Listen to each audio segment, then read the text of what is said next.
¿Alguna vez nos hemos puesto a pensar en esa fuerza invisible que nos rodea todo el tiempo? La presión. Miren, está en todo, desde cómo nos paramos en el suelo hasta las fuerzas aplastantes en lo más profundo del océano. Bueno, vamos a meternos de lleno en este tema. Para arrancar, pensemos en esto. ¿Quién no ha intentado caminar sobre nieve recién caída, de esa que es súper suave? Lo más probable es que los pies se hundan al instante. Pero ojo, si nos ponemos unas raquetas para nieve, de repente podemos deslizarnos por la superficie. Y lo curioso es que la fuerza, o sea, nuestro peso, no cambió en absoluto. Entonces, ¿qué está pasando aquí? La respuesta, el secreto, está en cómo se distribuye la fuerza. No se trata solo de cuánta fuerza se aplica, sino de cómo se reparte. Las raquetas de nieve esparcen nuestro peso sobre un área mucho más grande.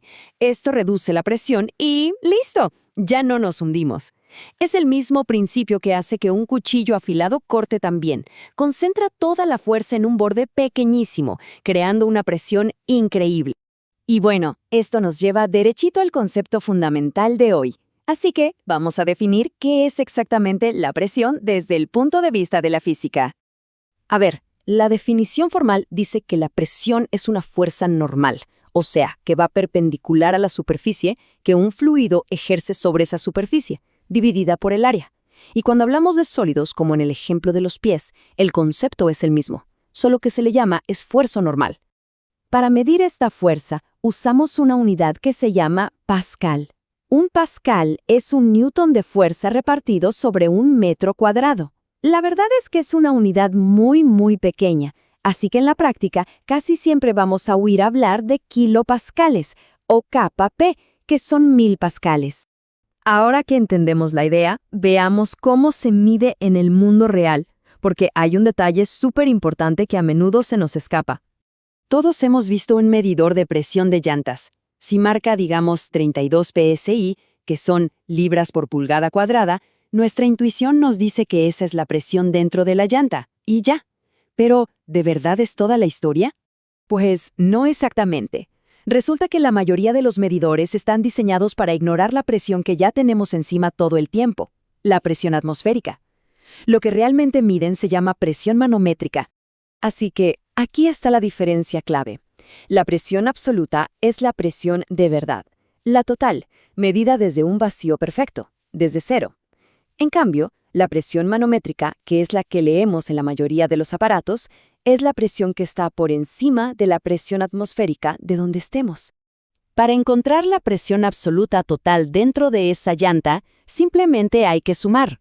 Si el medidor marca 32 psi y la presión atmosférica local es, por ejemplo, 14.3 psi, la presión absoluta real dentro de la llanta es de 46.3 psi. Pasemos ahora a otra propiedad fundamental de la presión. ¿Qué ocurre cuando nos sumergimos en un fluido, como el agua?